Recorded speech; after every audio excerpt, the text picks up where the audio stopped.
Alhamdulillahilladzi bi ni'matihi tatimmus shalihat. Alhamdulillahi rabbil alamin wa bihi nasta'in ala umurid dunya waddin. Alhamdulillah alhamdulillahi wahdah. Wassalatu wassalam ala man la nabiyya ba'dah wa ala alihi wa sahbihi wa mawalah. Asyhadu an la ilaha illallah wa asyhadu anna Muhammadar Rasulullah. Allahumma salli wa sallim wa barik ala nabiyyina Muhammadin wa ala alihi wa sahbihi ajma'in wa man tabi'ahum bi ihsanin ila yaumiddin.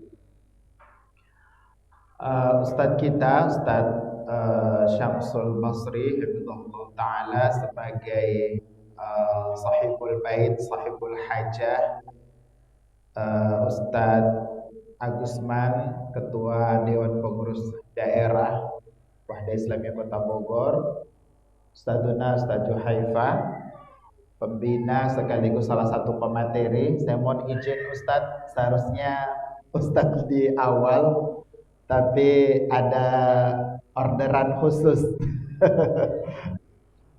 Jadi saya minta di duluan karena materi Ustadz Juhaifa itu lebih dekat ke walimatul akikah. Jadi supaya tidak diselai dengan materi saya.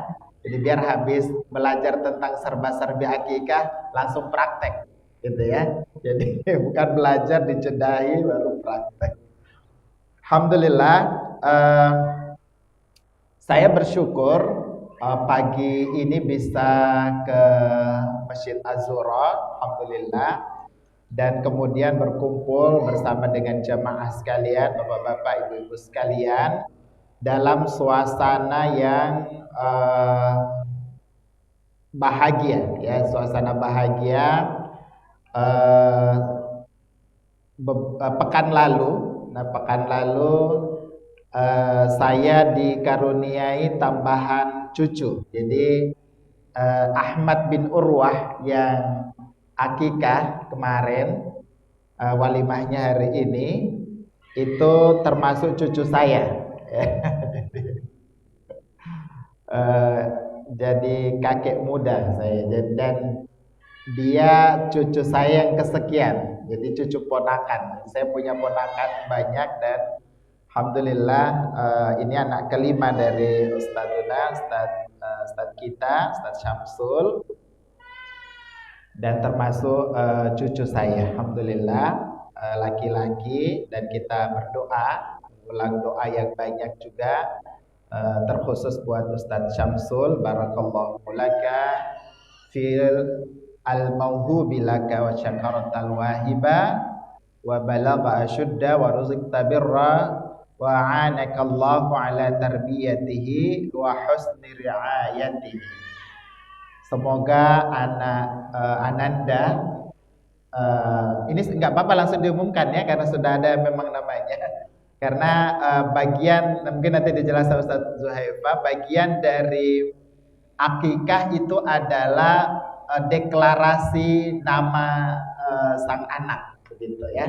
Jadi selain memang diakikah dengan kambing, tetapi juga dideklarasikan namanya, dan anak kita Ahmad Urwah bin Syamsul Basri.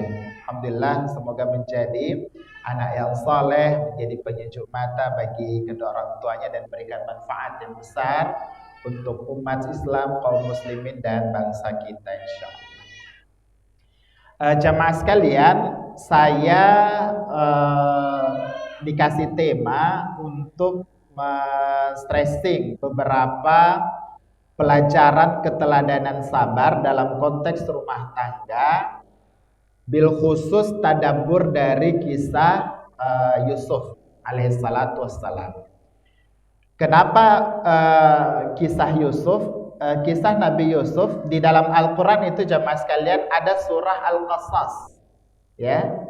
Al-Qasas itu artinya kisah-kisah, dan memang Al-Quran itu kata ulama kita sepertiganya justru berkisah, berisi tentang pelajaran atau referensi sejarah di zaman jauh sebelum Nabi Sallallahu Alaihi Wasallam, bahkan sejak manusia pertama Adam alaihissalatu wassalam.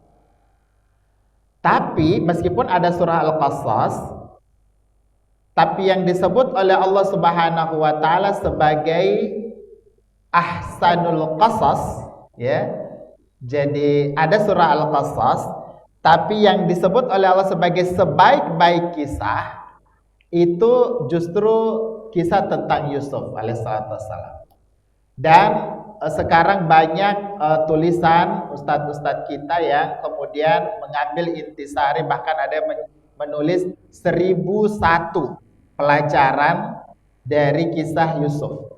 Dan memang kisah Yusuf dari sejak awal pertama sampai terakhirnya betul-betul berisi cerita yang atau kisah dan sekaligus pelajarannya yang luar biasa. Dan ini sekaligus menegaskan kebenaran firman Allah Subhanahu wa taala yang maha benar. Kata Allah Subhanahu wa taala dalam surah Yusuf ayat ketiga, nahnu naqussu 'alaika ahsanul qasas. Ya, kami ceritakan kepadamu wahai Muhammad kisah terbaik yang paling baik, bima auhayna ilaika, dengan mewahyukan Al-Qur'an ini kepadamu, wa in kunta min qablihi laminal ghafilin, dan sesungguhnya kamu sebelum itu, sebelum diwahyukan Al-Quran itu tuh benar-benar termasuk orang yang tidak tahu apa-apa. Dan kisah ini asalnya adalah kisah goib dari Nabi SAW, karena beliau itu tidak menyaksikan kisahnya tapi diceritakan dan Allah sendiri yang menceritakannya. Nah, kenapa kisah Yusuf? Pertama tadi ahsanul qasas. Dalam Al-Quran itu jamaah sekalian, Allah setidaknya menyebut setidaknya 4 atau 5 kali kata ahsan yang disebut, yang digandengkan dengan kata lain. Yang pertama ahsanul qasas, ya. Dalam referensi kita dalam surah Yusuf ini ayat ketiga, Allah Subhanahu wa taala menyebutkan kisah terbaik yang disebut sebagai af'alul at-tafdil, ya, af'al at-tafdil. Jadi sudah yang dengan palingnya yang paling sempurna, ya, yang paling sempurna. Artinya tidak ada yang bisa menandingi terbaiknya seperti itu, dan sifat kebaikannya itu sempurna, dan itu hanya bisa disandarkan pada af'alnya Allah Subhanahu wa taala, perbuatan Allah Subhanahu wa taala yang maha agung. Nah, selain dari ahsanul qasas, kita juga sebenarnya ada ahsanut taqwim, ya, dalam surah At-Tin, ya, At-Tin, Allah Subhanahu wa taala menceritakan tentang penciptaan, dan Allah sebutkan laqad khalaqnal insan fi ahsan at-taqwim. Jadi ahsanut taqwim. Jadi penciptaan atau sebaik-baik ciptaan, yaitu manusia. Dan sekali lagi disandarkan pada perbuatan Allah Subhanahu wa taala, karena hanya zat yang paling sempurnalah yang bisa melakukan hal yang paling baik dan dengan kesempurnaan. Dan itu hanya dimiliki oleh Allah Subhanahu wa taala. Ada juga al-ahsanul hadits, ya. Ahsanul hadits ini kita bisa cek kata ini atau kalimat ini, ahsanul hadits, sebaik-baik perkataan atau sebaik-baik kitab, dalam surah Az-Zumar, ya, dalam surah Az-Zumar ayat ke-23 Allah menyebutkan ahsanul hadits yang merujuk pada Al-Qur'an, firman Allah Subhanahu wa taala sebagai perkataan yang paling baik. Kemudian ada lagi ahsanul khaliqin, ya. Kalau tadi ahsanut taqwim, sebaik-baik ciptaan, ahsanul khaliqin, sebaik-baik pencipta. Jadi betul di situ ada ruang penciptaan yang lain, artinya manusia bisa mengadakan sesuatu dari tidak ada, misalnya bisa membuat mobil, dengan segala potensi yang Allah berikan kepadanya. Tetapi sebaik-baik pencipta disandarkan kepada Allah Subhanahu wa taala. Kenapa? Karena ciptaan Allah Subhanahu wa taala itu mustahil ada kurang dan cacatnya. Tidak ada sifat-sifat kekurangan dan celah terhadap perbuatan Allah Subhanahu wa taala. Dan yang terakhir adalah ahsanu amala. Ahsanu amala. Ini kita bisa baca dalam surah Al-Kahfi, disebutkan juga dalam surah Hud, yaitu yang paling baik amalnya itu merujuk pada manusia yang diberikan taufik oleh Allah Subhanahu wa taala untuk melakukan suatu amalan dalam bimbingan langsung oleh Allah Subhanahu wa taala. Nah, sebagai kisah representasi sejarah masa lampau yang diabadikan. Tidak main-main yang mengabadikannya ini sendiri, Allah sendiri yang mengabadikannya dalam Al-Qur'an adalah kisah Yusuf dan menyebutkannya nahnu naqussu 'alaika ahsanul qasas. Jadi betul-betul penegasan dari Allah Subhanahu wa taala bahwa kisah Yusuf itu adalah kisah perjalanan manusia yang pernah ada di muka bumi ini yang terbaik. Ya. Dan tentu dia mengandung banyak pelajaran, dan dalam konteks kita memandangnya dalam sudut pandang keluarga atau rumah tangga. Kesabaran yang sempurna, nanti kita uraikan beberapa poinnya dalam menghadapi ujian keluarga ataupun rumah tangga. Ya.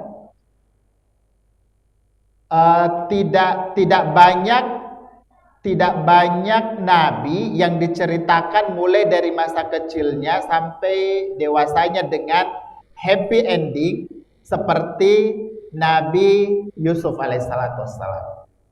Ya, ada nabi lain sebenarnya yang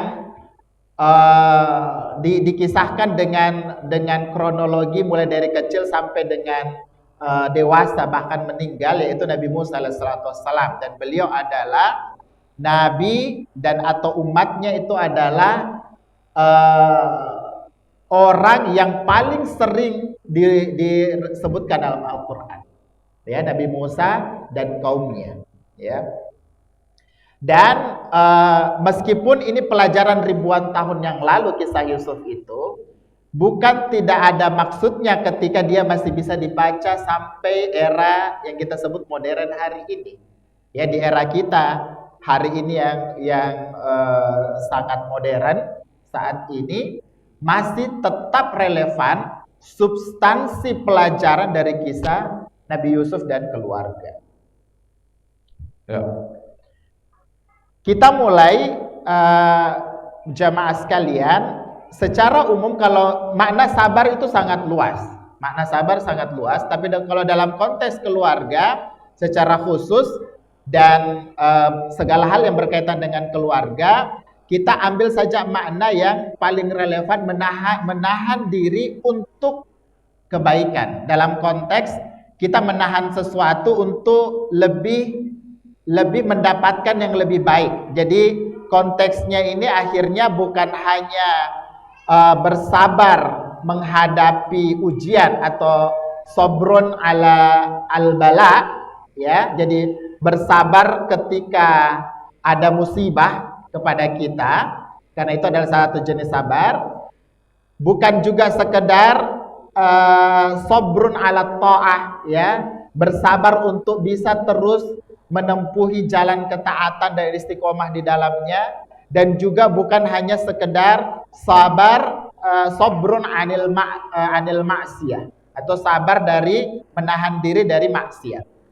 Jadi konteksnya mau yang jenis pertama, kedua maupun ketiga, intinya adalah kita menahan diri untuk melakukan sesuatu yang bertentangan, ya, demi sesuatu yang lebih baik.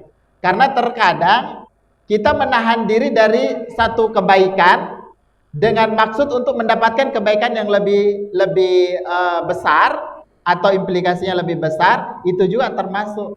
Karena ini kan sebagian orang ada yang merasa tidak sabar dalam situasi sekarang ini, merasa dalam pikirannya ini sudah benar, sudah baik, Tapi dia lupa kalau dia bertahan saja untuk tidak melakukan itu, dia akan bisa mendapatkan kebaikan yang lebih besar lagi.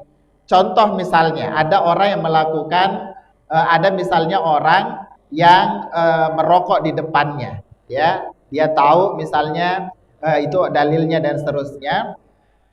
Tapi sebenarnya ada kebaikan yang lebih besar di balik dia langsung melakukan nahi mungkar terhadap orang yang merokok.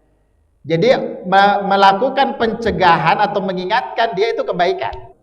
Tapi menahan diri untuk hal itu demi supaya dia tidak tersinggung karena kita mau mengambil hatinya untuk usaha, dia bisa lebih simpati kepada dakwah, dia bisa lebih bertahan, mau ikut dalam kebaikan dan seterusnya. Maka dalam konteks ini kita bersabar menahan diri dari satu kebaikan demi kebaikan yang lebih besar. Itu termasuk itu konteks. Jadi itu mencakup semua nilai kesabaran. Dan kata Rasulullah sallallahu alaihi wasallam dari Abi Sa'id Al-Khudri, Nabi sallallahu alaihi wasallam bersabda, wa ma u'tiya ahadun ata'an khairan wa awsa'a minas sabr. Tidaklah seorang itu diberikan pemberian yang lebih baik dari Allah Subhanahu wa taala dan lebih luas spektrumnya daripada dikaruniakan kepadanya kesabaran. Dan kesabaran ini memang nilainya adalah hubungannya langsung dengan Allah Subhanahu wa taala. Karena dia adalah bentuk ibadah yang tidak disebutkan kuantitas ganjarannya, sebagaimana sebagian ibadah-ibadah yang lain itu terhitung. Ada yang 1 dikali 10, dikali 700 dan seterusnya. Tapi kesabaran itu tidak ada cabang-cabang seperti itu. Dan Allah sendiri yang langsung mengganjar buah kesabaran. Termasuk dalamnya puncak, salah satu bentuk pengejawantahan kesabaran adalah puasa. Nah, dalam rumah tangga maka kita setidaknya dihadapkan pada 3 hal. Bersabar terhadap perbedaan karakter dengan pasangan, begitu. Kemudian kalau sudah dikarunia anak berarti bersabar dalam mendidik anak. Yang sekarang ini kita masih terus belajar, siapapun kita itu belum selesai. Jadi kita semua yang dikarunia anak ini tetap selama kita masih punya anak, maka selama dia masih berstatus anak dan kita adalah orang tua, maka kita diuji dengan kesabaran dari konteks ini. Dan yang ketiga adalah sabar dalam menghadapi tekanan ekonomi dan sosial. Dan ini yang lebih banyak dalam kehidupan modern hari ini membuat orang terjatuh. Dia tidak sabar dalam tekanan ekonomi dan sosialnya. Nah, bagaimana sebenarnya kesabaran Nabi Yusuf alaihissalam sebagai teladan kesabaran? Ya, tentu kalau mau ditanya teladan yang paling baik, tentu Nabi Shallallahu Alaihi Wasallam dengan segala kronologis situasi kondisi beliau. Ya, Nabi Yusuf itu lahir dengan orang tua yang sempurna. Nabi Muhammad itu lahir tidak pernah melihat bapaknya. Begitu. Jadi dalam konteks ini sendiri sudah beda. Tapi kita tidak sedang membandingkan Nabi kita Muhammad SAW dan Nabiullah Yusuf alaihissalam. Kita sedang fokus mengambil pelajaran dari konteks Nabi Yusuf. Setidaknya beliau dalam surah Yusuf itu disebutkan menghadapi 3 ujian.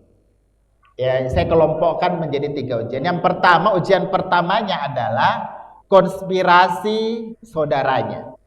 Ya, dalam surah Yusuf ayat 8 sampai 9 ada 10 Allah Subhanahu wa taala berfirman, "Idz qalu la Yusufa wa akhuhu ahabbu ila abina minna wa nahnu usbatun in abana lafi dhalalim mubin." Jadi konteksnya adalah Nabi Yusuf lahir menjadi anak kesayangan si bapak, membuat saudara-saudaranya yang 12 itu kemudian merasa iri. Ya, ini bapak kita sudah tidak benar, mungkin bahasa kita seperti itu. Meskipun bahasa mereka inna abana lafi dhalalin mubin, dalam kesesatan yang nyata. Maksudnya kesesatan itu kesalahan besar ketika dia lebih mencintai Yusuf daripada kita. Begitu. Dan ini ternyata menimbulkan dendam kesumat yang tidak tertahankan, suatu dendam yang membawa pada konspirasi besar yang mereka kemudian bersepakat untuk melakukan hal di luar kewajaran demi melampiaskan dendam itu atau iri hati itu. Dan itulah yang mereka kemudian lakukan. Jadi ayat ini itu mengisyaratkan kecemburuan yang bukan cemburu biasa, ya. Tentu anak-anak kita saling cemburu nih. Anak saya kebetulan ada 7 orang. Ini kalau dikasih satu, merasa enggak dia yang lain berhak juga, begitu. Ketahuilah kecemburuan yang terjadi pada saudara-saudara Yusuf bukan sekedar itu, ya. Jadi bagaimanapun mereka sering konflik, setelah konflik main lagi, berkelahi, bertengkar, main lagi. Seperti itu dunianya. Tapi kecemburuan saudara-saudara Yusuf ini adalah bentuk kecemburuan paling tinggi dalam konflik antar bersaudara sedarah. Apa yang lebih tinggi dari konflik di antara bersaudara daripada membunuh satu sama lain? Itulah puncaknya tuh. Menghilangkan nyawa salah satunya. Itu adalah puncak konflik. Kalau kita bilang konflik perebutan harta, ya itu besar juga, tapi itu sesungguhnya tidak seberapa dibandingkan konflik yang berujung pada menghilangkan nyawa salah satu saudara. Itulah konflik tertinggi dalam persaudaraan. Subhanallah. Nah, ini yang terjadi. Akhirnya mereka membuat rencana jahat untuk menyingkirkan Yusuf. Itu clear. Maksudnya latar belakangnya, motifnya ada. Meskipun akhirnya ada salah seorang dari mereka bersaudara yang hatinya masih normal begitu ya, masih agak kayaknya terlalu tega kita, masa mau dibunuh. Mending kan substansinya supaya dia terlepas, ayah kita terlepas dari pengaruh dia saja begitu. Mending kita pisahkan saja, dan memisahkannya kan tidak harus dibunuh. Nah, betul juga ternyata ide itu. Iya. Jadi idenya simple. Pisahkan Yusuf dari bapak kita supaya bapak kita tetap fokus ke kita nih ceritanya tuh. Jadi ya sudah, buang saja dalam sumur. Nanti dia sudah tahu, tentu dia sudah pelajari tuh, saudara yang kasih usulan ini sudah tahu tabiat para kafilah tuh. Datang cari sumur, apapun yang dia dapatkan dia ambil, dia bawa jadi budak dan seterusnya. Mereka tidak tahu ternyata betul terjadi seperti itu, meskipun dia mengarang cerita bohong bahwa Yusuf mati diterkam serigala begitu, dengan bidamin kadib dalam ayat disebutkan, dengan noda darah yang palsu, ya, noda darah palsu. Itu meskipun itu tidak membuat bapaknya yakin, bapaknya akhirnya sedih. Nabi Yakub atau disebut sebagai Israel, jadi Nabi Yakub nama lainnya adalah Israel, ya. Nabi Yakub itu kemudian artinya menerima berita itu dengan tetap yakini anak saya tidak mati. Ini dia tahu juga bahwa itu ini. Tapi itu membuat dia sedih. Sedihnya itu adalah sedih seorang bapak yang mendapati anaknya tega melakukan konflik dengan konflik luar biasa seperti itu. Dan justru setelah mereka pisahkan dari Yusuf, bapaknya justru terus menangis tuh.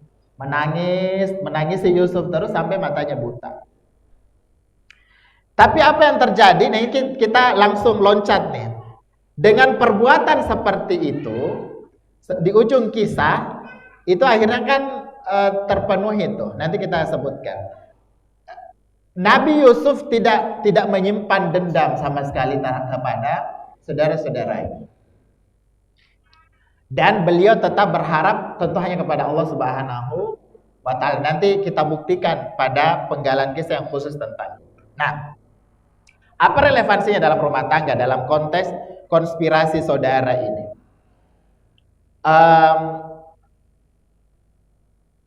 Kemarin saya baca artikel di dunia diterbitkan oleh satu jurnal terkemuka, jurnal ilmiah terkemuka, meskipun di Amerika, tapi mereka menemukan ternyata penyebab pertama perceraian, tentu di kalangan mereka ya, itu bukan perselingkuhan.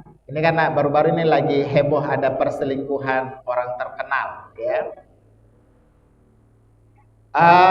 Ternyata bukan perselingkuhan. Yang menyebabkan perceraian di kalangan mereka, banyak terjadi perceraian itu ternyata adalah konflik dengan keluarga besar. Ketidakpedulian ataupun mereka turut campur yang membuat semakin ricuh suasana dan seterusnya. Dan kalau kita mau renungkan, sebenarnya angka perceraian di negara kita juga itu juga mengkhawatirkan karena semakin naik setiap waktu semakin. Itu berkontribusi juga dalam perceraian itu adalah persoalan konflik dengan keluarga besar. Karena kadang kalau konflik itu sesama kita suami istri saja, ya insya Allah bisa diredam. Tapi kadang justru semakin parah kalau ada kalimat muncul dari si suami atau si istri yang meremehkan, seolah-olah meremehkan keluarga misalnya, atau mencela atau menghina keluarga besar. Biasanya suami itu tidak terima, atau istri jika tidak terima jika suaminya menyinggung keluarganya di hadapan dia. Nah, dalam konteks ini kisah Nabi Yusuf juga mengingatkan kita bahwa salah satu sebab perceraian atau salah satu sebab konflik dalam rumah tangga itu adalah masalah keluarga dan keluarga besar. Ini penting kita kita pahami, bukan berarti kemudian kita mengucilkan diri dari keluarga besar, bukan. Maksud dari peringatan ini adalah kalau kita menikah dengan seseorang, maka nikahilah juga, maksudnya bersatulah juga dengan keluarga besarnya. Tentu dalam konteks kemampuan kita. Kenapa? Karena kita nggak bisa terlepas dari itu. Begitu. Jangan kemudian ada yang tetap pokoknya yang penting suami saya ini enggak. Ada usaha untuk itu, meskipun berusaha untuk dekat dengan keluarga besar sesungguhnya bukan jaminan untuk bisa bebas dari konflik dengan keluarga. Begitu. Tapi setidaknya jika ada usaha itu ada peluang untuk baik dibandingkan tidak melakukan sama sekali, apalagi kalau judulnya sudah sengaja mengucilkan diri, sudah tidak menyapa dan seterusnya. Ya, maka urusan dan keluarga besar yang dimaksud entah dengan mertua, dengan ipar dan seterusnya, dan contoh di sekitar kita itu mengingatkan tentang itu. Dan sekali lagi konspirasi saudara itu bagian dari cerita Nabi Yusuf yang nanti membentuk kisah indah beliau, tetapi dalam konteks keluarga mengingatkan kepada kita bahwa orang yang kita nikahi itu bukan orang yang lahir sendiri, tidak punya siapa-siapa. Dia punya keluarga dan kita juga wajib untuk membangun silaturahim itu dengan keluarga besar mereka atau keluarga besar dia. Yang kedua, ya, ujian yang kedua Nabi Yusuf adalah fitnah. Meskipun dalam Al-Quran tidak disebutkan namanya ya, tapi masyhur namanya itu Zulaikha. Orang Indonesia menambahkan Siti di depannya, meskipun kita nggak tahu, Siti Zulaikha katanya. Sama dengan Aisyah radhiyallahu anha itu ditambahkan oleh orang Indonesia Siti, gitu ya. Meskipun saya nggak tahu, tidak ada kayak Sitinya. Sayyidah, yang benar Sayyidah, tapi tidak ada Siti. Yang ada ST itu kan biasa Siti, orang Bugis tulis Siti disingkat ST. Padahal ST itu dalam bahasa orang Roma itu Saint. Saint itu panggilan khusus. Jadi Saint itu panggilan mulia untuk orang Nasrani begitu. Ya di ST itu city kita mereka sebutnya saint atau santo. Ya saint atau santo itu semacam panggilan semacam ustadz mungkin ya, ustadz kalau kita di dalam Islam. Tapi itu panggilan buat orang orang Nasrani begitu.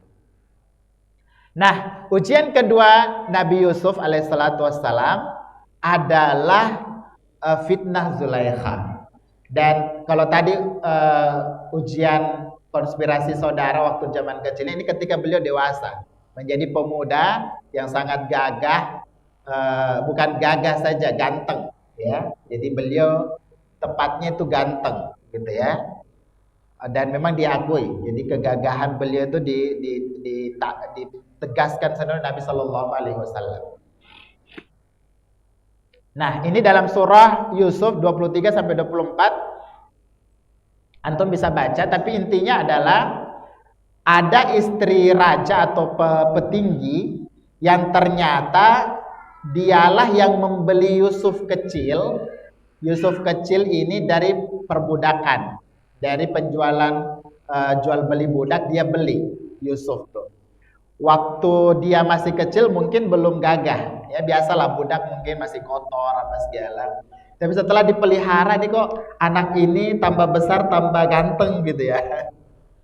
Dan akhirnya istri sang raja itu, entah raja apa petinggi begitu ya, penguasa lah di Mesir pada waktu itu semakin jatuh cinta pada Yusuf yang remaja begitu.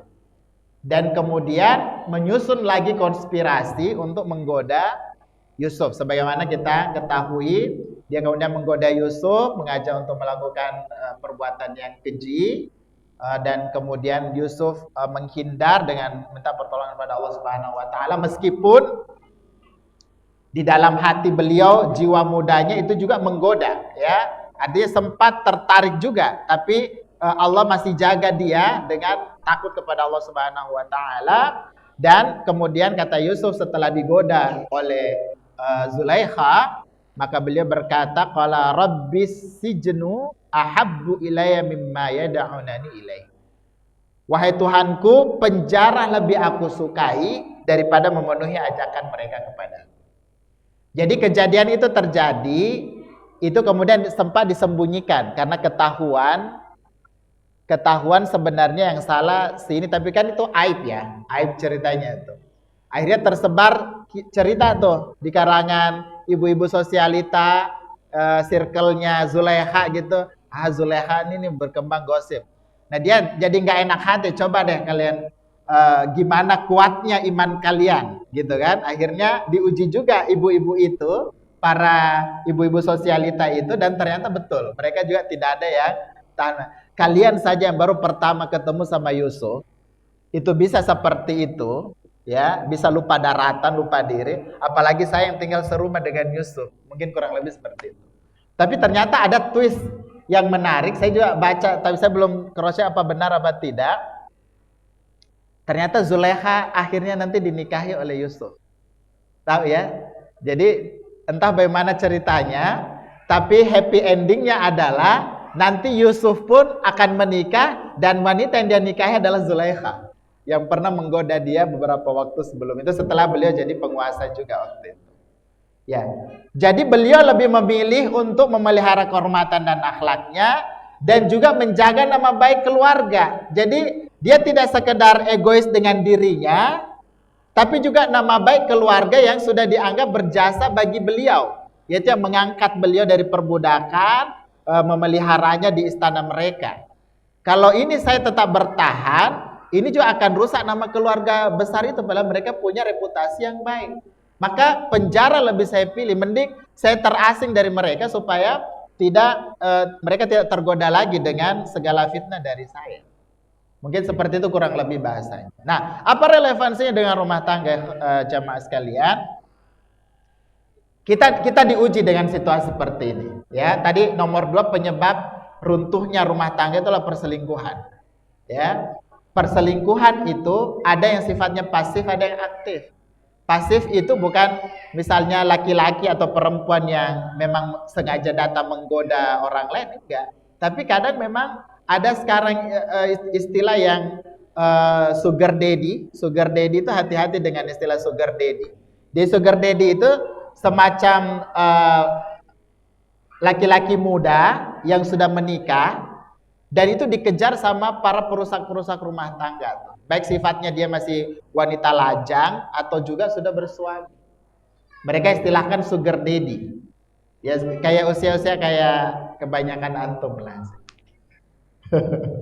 Jadi hati-hati. Jadi penampilan itu terutama kalau dosen ya Ustaz. Dosen paling banyak dianggap jadi sugar daddy itu.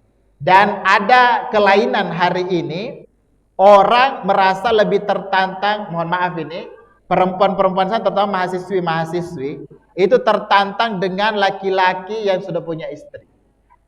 Itu hati-hati. Jadi fitnahnya sudah sebesar itu. Ya.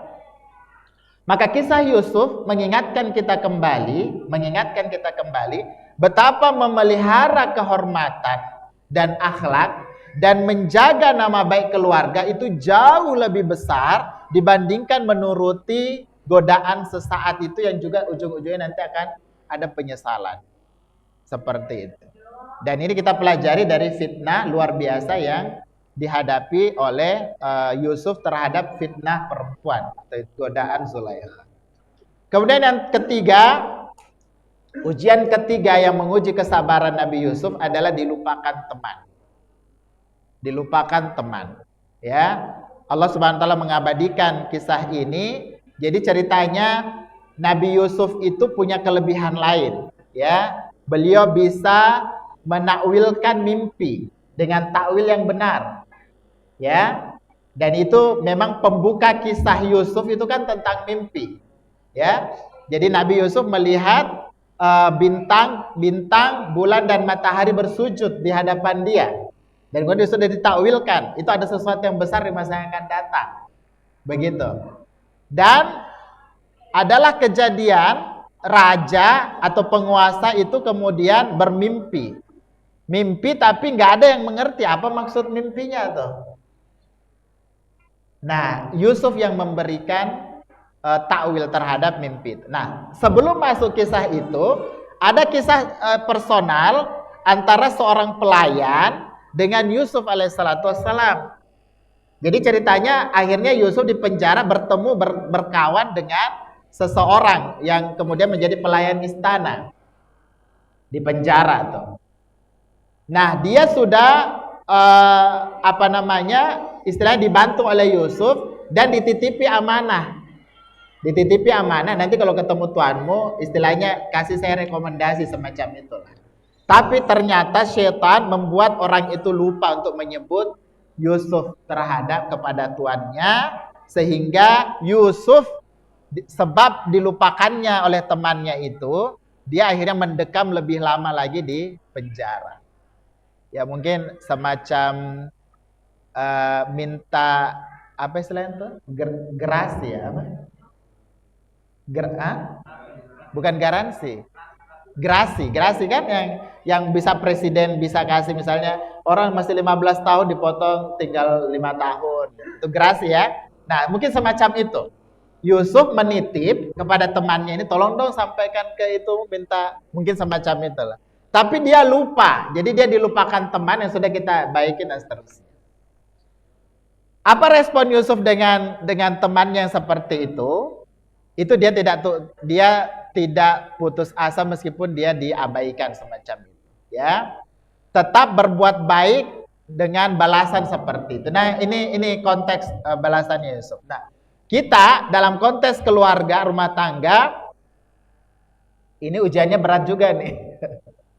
Karena yang paling bikin, terutama kita nih bapak-bapak, yang paling bikin kita kadang sedih sekali, yang tidak bisa diungkapkan kesedihan itu kalau yang kita lakukan tidak dihitung sama sekali, dikali 0 Pak, atau bahkan dikali min ya.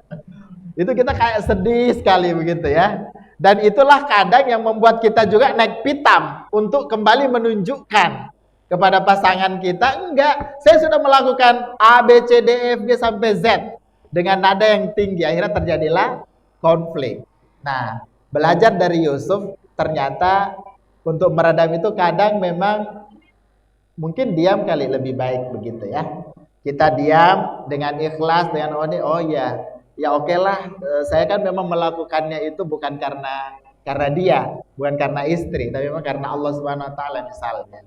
Maka ini agak berat sih sebenarnya. Saya pun mengucapkan ini agak berat mengucapkannya karena saya tahu saya juga belum bisa seperti itu. Tapi tidak ada masalah. Kita kan sama-sama belajar dari Yusuf.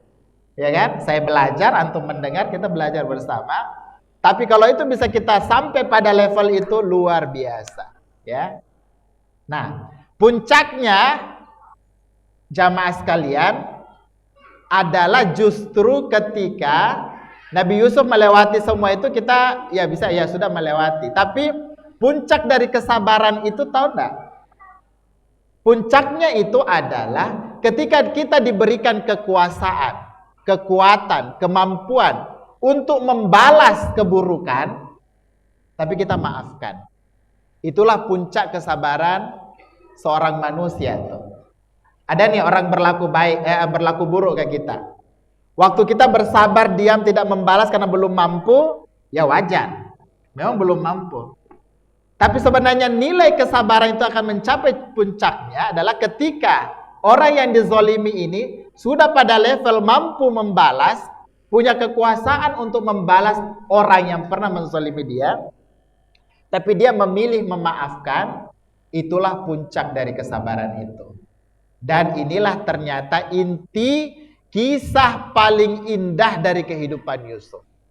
Jadi kalau kita bilang beliau dibuang ke sumur, terus dipungut oleh kafilah, kemudian masuk ke dalam istana, dijadikan anak angkat oleh raja misalnya, itu sebagai cerita indah, ternyata belum ada apa-apanya itu. Kisah indah sesungguhnya dari Yusuf alaihissalatu wassalam adalah ketika Allah memberikan beliau kekuasaan, kekuatan, kemampuan yang dengan semua itu bisa membalas semua orang yang pernah berbuat jahat kepada dia. Dia tidak lakukan itu dan kemudian memilih berkata, apa katanya ini? La tathriba alaikumul yaum yaghfirullahu lakum wa huwa arhamur rahimin. Inilah kalimat indah itu. Dan kalimat ini pula lah, nanti saya kutip juga, yang diambil oleh Ibunda Aisyah ketika menghadapi ujian kesabaran. Jadi ketika berkuasa, Yusuf alaihissalatu wassalam justru memilih memaafkan. Dan inilah puncak kesabaran itu. Dimana kita nih kadang, oh ya kita diam, ya tunggu ya nanti kayak gitu. Enggak, ternyata tidak seperti itu konteks kesabaran itu begitu. Dan Yusuf sekali lagi menunjukkan keindahan kesabaran itu. Kita kan kadang berpikir sabar itu indah, tapi bagaimana wujudnya itu abstrak. Nah, kisah Yusuf menerangkan secara terang benderang hakikat kesabaran itu. Ya, karena beliau telah punya kekuasaan untuk membalas, justru memberikan pengampunan. Justru memberikan pengampunan, dan pengampunan yang dia berikan justru semakin membuat melegitimasi kedudukan tinggi beliau. Seperti itulah seharusnya. Ketika kita sudah sangat benar, tapi kemudian diam terhadap, misalnya anggaplah istri kita sedang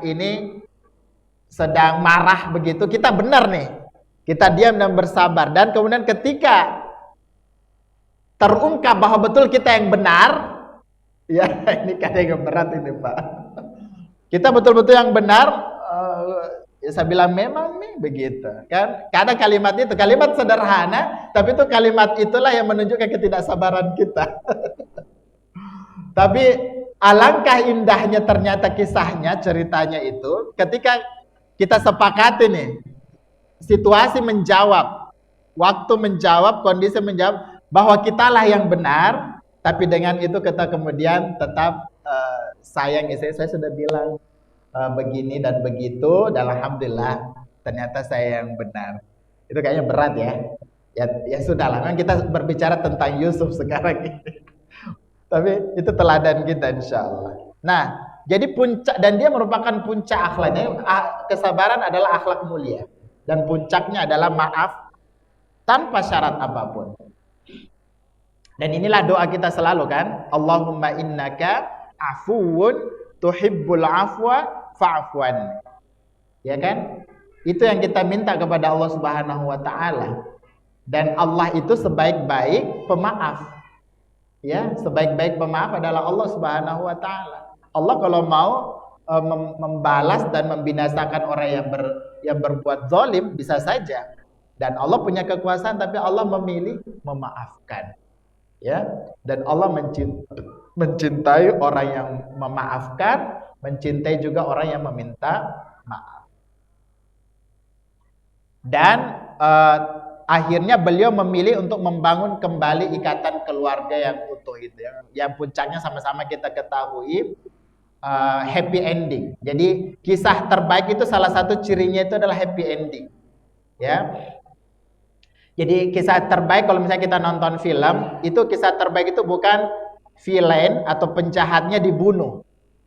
Tapi kisah lebih baik dari itu sebenarnya penjahatnya dari awal cerita jadi jahat, tiba-tiba puncaknya dia kemudian sadar dan menjadi orang baik. Itu sebenarnya kisah yang paling indah, dan ini yang terjadi dalam cerita kisah Nabi Yusuf. Karena akhirnya saudara-saudaranya yang tadinya menjadi penjahat, ya seperti itu, waktu kemudian menjawab dengan permaafan Nabi Yusuf, akhirnya mereka menjadi orang-orang yang baik, dan bukan sekedar orang baik, menjadi orang mulia. Dari keturunan mereka lah itu muncul kemudian lahir nabi-nabi yang banyak dari Bani Israel. Itu cukup menunjukkan kebaikan mereka, ya, kebaikan saudara-saudara Yusuf setelah kejadian itu, ya. Kemudian kita sedikit menyinggung juga dari konteks dari konteks kehidupan Nabi SAW, ada cerita tentang hadithul ifki, ya. Jadi ini adalah cerita tentang fitnah yang digembar-gemborkan orang-orang orang munafik, dan sebagian besar orang beriman terpengaruh begitu. Yaitu adalah kisah Bunda Aisyah pada suatu waktu pernah mendampingi Nabi Sallallahu Alaihi Wasallam dan beliau ketinggalan, ya. Jadi disebutkan itu waktu itu Bunda Aisyah itu masih kecil, masih ringan begitu, ya. Sahabat yang memikul tandu yang di situ ada Bunda Aisyah itu tidak tahu ternyata Bunda Aisyah itu turun untuk buang air, disebutkan dalam sirah. Kemudian mereka tidak tahu, masih berpikir di dalam itu masih ada Bunda Aisyah karena beratnya sama saja begitu. Akhirnya mereka berangkat dan meninggalkan Bunda Aisyah sendirian. Dan alhamdulillah ada sahabat lain yang ketinggalan dari rombongan yang kemudian mendapati Bunda Aisyah memang tidak kemana-mana, karena tahu nanti kalau orang sadar saya ketinggalan pasti akan kembali ke tempat tertinggal tadi. Jadi beliau tidak kemana-mana. Ternyata nggak datang juga. Untunglah ada salah seorang sahabat juga yang ketinggalan. Sahabat inilah yang menemukan ini istri Nabi nih, Bunda Aisyah. Kemudian mereka mengaturlah sedemikian rupa sambil jalan beriringan masuk ke kota Madinah. Nah, disinilah fitnah itu muncul. Dianggap waliyadzubillah Bunda Aisyah dituduh berselingkuh, semacam itu. Dan subhanallah fitnahnya demikian kencangnya, bahkan Nabi sendiri pun terpengaruh. Jadi bayangkan saja nih situasinya, Nabi yang luar biasa, bagaimana akhlak beliau, kebijaksanaan beliau, itu juga terpengaruh dengan fitnah itu. Jadi bayangkanlah betapa gencarnya fitnah itu. Dan yang paling menyakitkan adalah bagian yang menyebarkan fitnah itu adalah saudara-saudara Aisyah sendiri, sepupu-sepupu beliau, yang selama ini disantuni oleh bapaknya Aisyah, Abu Bakar As-Siddiq. Itulah yang membuat beliau sangat sedih. Ini disebutkan, ini kisahnya ini berbulan-bulan waktu, dan beliau jatuh sakit yang sangat ini. Dan subhanallah, buah kesabaran beliau itu langsung ditazkiyah langsung oleh Allah Subhanahu wa ta'ala, membenarkan Aisyah radhiyallahu anha. Dan dalam konteks Aisyah ini, bapaknya kemudian yang menawarkan, Ini bagaimana nih? Saya putus saja santunan ini ke orang-orang yang selama ini saya santuni, kurang ajar mereka ini. Semacam itu mungkin kurang lebih ya. Tawaran bapaknya yaitu Abu Bakar As-Siddiq, tapi kemudian jawaban Bunda Aisyah sama, beliau menjawab seperti jawaban Yusuf terhadap saudara-saudaranya. Seperti itu. Dan itulah cukuplah menegaskan keutamaan beliau radhiyallahu anha. Yang terakhir, jamaah sekalian dimulakan Allah Subhanahu wa taala, dalam rumah tangga tentu saja setidaknya kita kan menghadapi banyak tadi. Pasangan, anak, kemudian keluarga besar juga dan orang-orang di sekitar kita. Maka beberapa hal praktis, meskipun sebagian mungkin teoritis, tapi masing-masing kita punya cara sendiri untuk mengejawantahkan di konteks kita masing-masing. Itu mendengar tidak langsung reaktif mungkin bisa menjadi solusi awal, ya. Ini kadang yang kita kadang terlalu antusias, terlalu reaktif, ya. Kadang sudah tegang leher, tambah tegang leher yang satunya, ya. Kadang dengan sudah tidak terkontrol, urat leher sudah naik, kepala panas, kata-kata ini tidak terkontrol, muncullah kata-kata yang menyakitkan. Nah, untuk itu kita memohon kepada Allah Subhanahu wa taala dikasih hati yang tenang sehingga memikirkan solusi itu.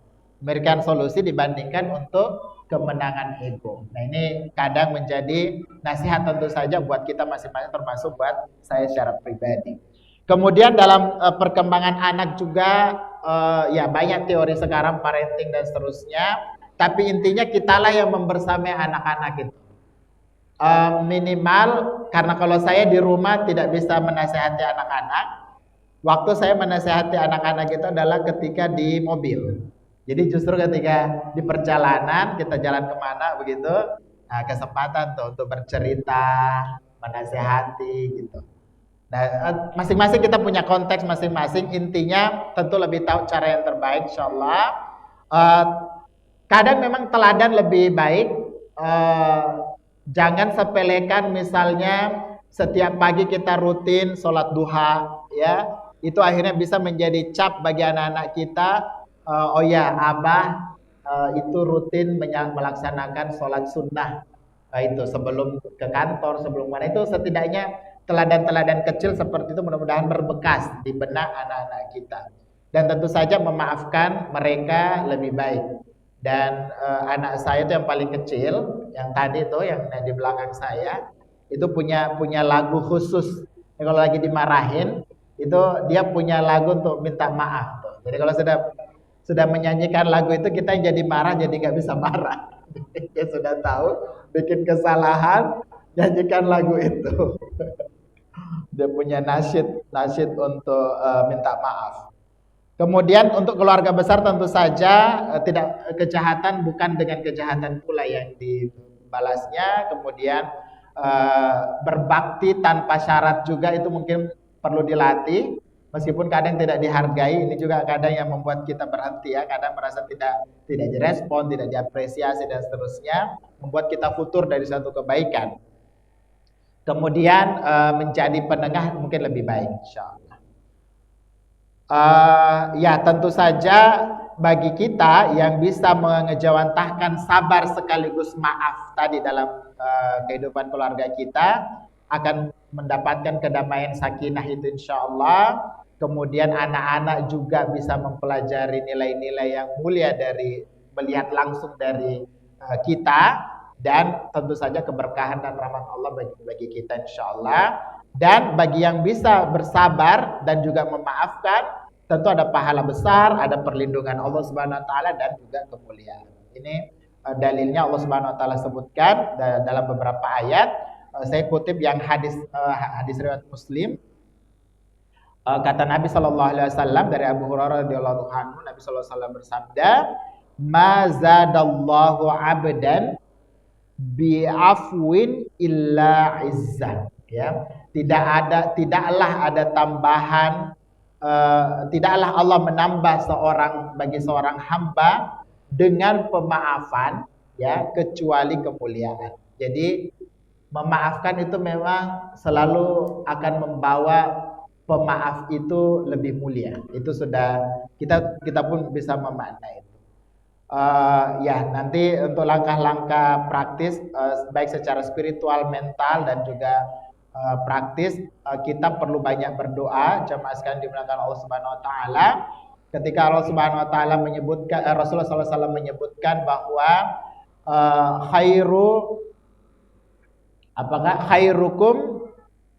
khairukum li ahli, ya, yang sebaik-baik kalian adalah yang paling baik kepada keluarganya, dan kata Nabi SAW, wa ana khairukum li ahli, gitu, dan saya itu adalah yang paling baik kepada keluarga saya, ya.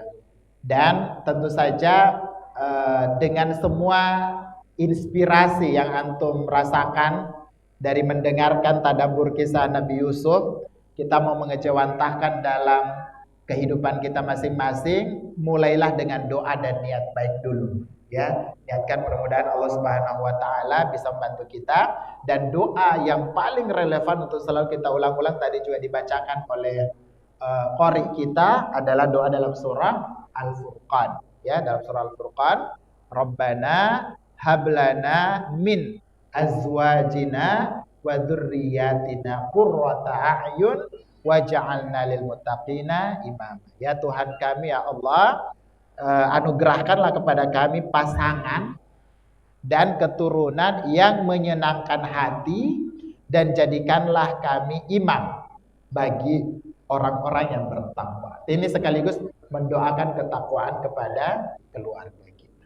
Sekira demikian, jamaah sekalian dimuliakan Allah Subhanahu Wa Taala, mudah-mudahan ada sedikit faedah yang bisa diambil dari beberapa rangkuman, sedikit pelajaran dari kisah luar biasa dari Ahsanul Qasas Nabiullah Yusuf alaihissalatu wassalam untuk konteks kita berumah tangga dan berkeluarga. Wallahu ta'ala alam. Subhanakallahumma bihamdik, asyhadu an la ilaha illa anta, astaghfiruka wa atubu ilaik. Assalamualaikum warahmatullahi wabarakatuh.